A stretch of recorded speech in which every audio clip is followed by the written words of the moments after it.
So, now moving on to the NFL free agency, but first, more specifically, the Miami Dolphins free agency. And as I just mentioned, I'm very content with what the Miami Dolphins have done so far. Have not seen any big money signings, however, multiple signings that have most certainly helped the team put us in a better position than we were when the season ended. First, with the re-signings, the biggest fish that we needed to bring back was Emmanuel Ogbah, and there was legitimate concern that that wasn't going to happen. Last two seasons, Emmanuel Ogbah led the team in sacks, both with 9, so close to getting to double digits, but 18 sacks over 2 seasons is more than good enough. And he's back. He's back with Miami Dolphins, 4 years, $65 million. Most interestingly, $32 million guaranteed. So if he balls out and plays as he has been these last few seasons, he's going to get that $65 million that he deserves. But the Miami Dolphins do have, a safety net if he doesn't perform, like we saw before with Miami Dolphins. That's why we got him for cheap in the first place for $5 million, because he hadn't performed well over his first couple seasons. And he comes to Miami and balls out. So over the 2 seasons with us, he's done really well, deserves his contract, and you really hope to see this coming from him continuing on past these last 2 seasons. Him on one side, Jalen Phillips on the other side, continuing to develop. Jalen Phillips, we saw, was absolutely electric in the second half of the season. You have Ogbah one side, Phillips the other. Of course, you have still Raekwon Davis, Christian Wilkins, Zach Zeiler. That defensive line, I love it. A bunch of big guys, two dudes that are really good at getting to the quarterback. Ogbah was second in the NFL in total QB pressures on the season. So that's absolutely fantastic. Great job by the Dolphins to get that done. Real concerned that it wasn't going to happen, but they did ultimately get it done. And of course, before Emmanuel Ogbah, first thing they did was tag Mike Gesicki. And there was concerns there too. With Mike Gesicki was saying like, hey, I'm more of a wide receiver. And if you really look at his film, look at where he's lined up, look at what he does play more as a wide receiver than a tight end. Now you can say that's only because he doesn't block and can't really block, which is something that hopefully under Mike McDaniel, in a Mike McDaniel scheme which demands blocking, hopefully that is something that can be learned over time, can be dealt with. But Mike Gesicki gets brought back on that franchise tag.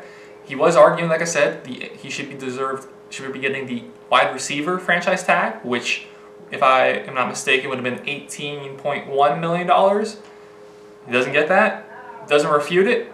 He then signs the tight end, becomes the first player in the league out of all the franchise tagees, I guess you would say it, becomes the first person to actually sign his franchise tag while he's on his honeymoon, I believe, in Bora Bora. Wonderful picture is taken of him by the beach, beautiful water.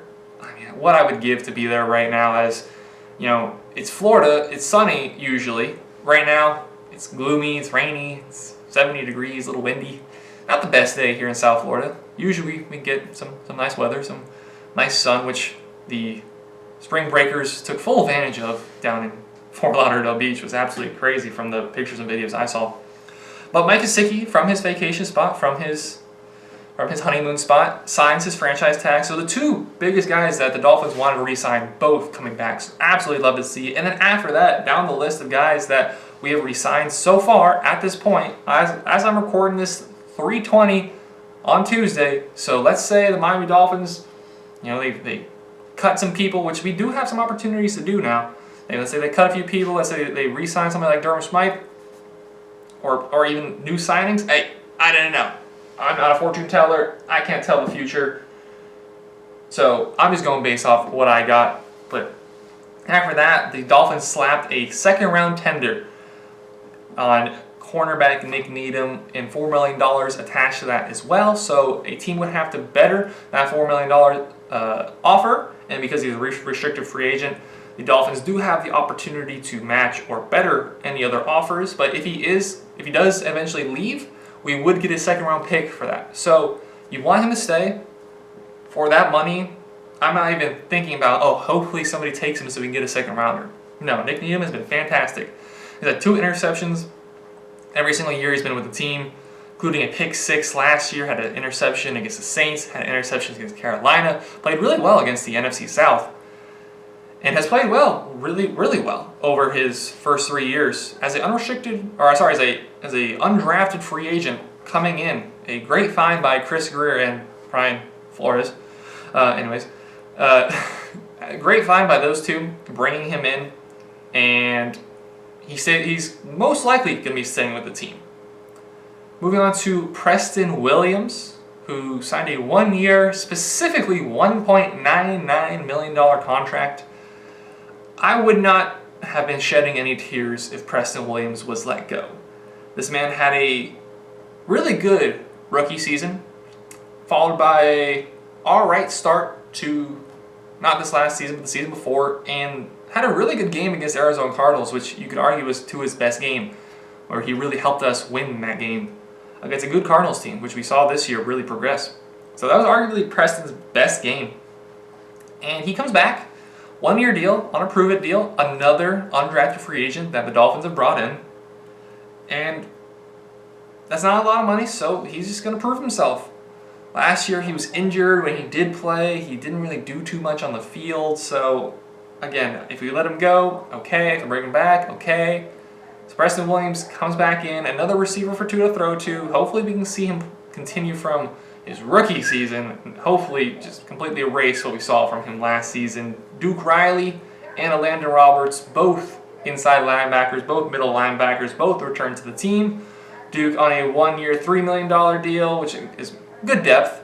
He's not going to start. He's not going to change things too much for the team. But Landon Roberts, with 83 tackles last year, including a 85-yard pick six against the Raiders in Week 4, comes back to the team. One of the team captains comes back. And it seems like that middle linebacker spot is pretty filled. Now, I would expect the team to address middle linebacker in the draft. These are short-term contracts, 1-year contracts each. And I love Landon Roberts more so for his leadership qualities. But you definitely could do better there at middle linebacker. And if, let's say, the linebacker from Georgia, Nakobe Dean, is there available at the 29th pick, that is definitely an avenue that I would consider if I'm the Miami Dolphins. But as things stand, we have our middle linebacker core set. And there's still a few other guys that we could sign. There's Duke Johnson. There's Durham Smythe. There's Philip Lindsay. There's a few hosts of people that Justin Coleman, I believe. So there's some other people that could come back to the team. However, there's also a few people that could be cut from the team. And we're thinking some of the likes of Greg Little, Clayton Fejedelem, due to one of the signings the Dolphins have made. Jesse Davis.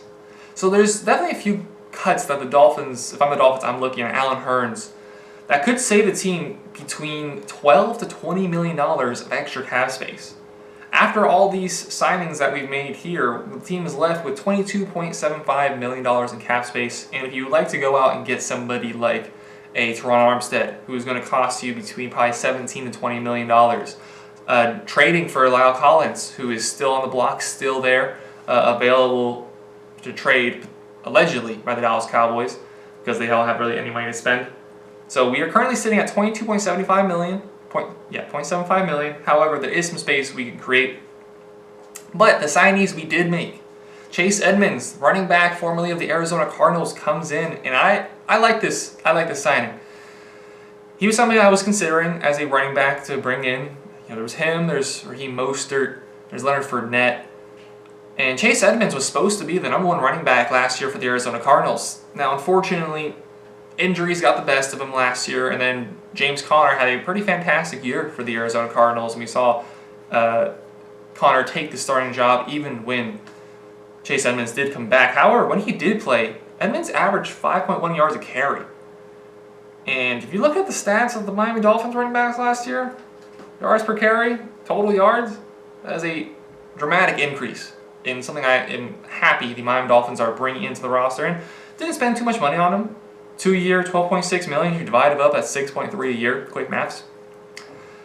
So he helps out the running back room. I hope he can bring back Duke Johnson. And we have Chase Edmonds, Duke Johnson.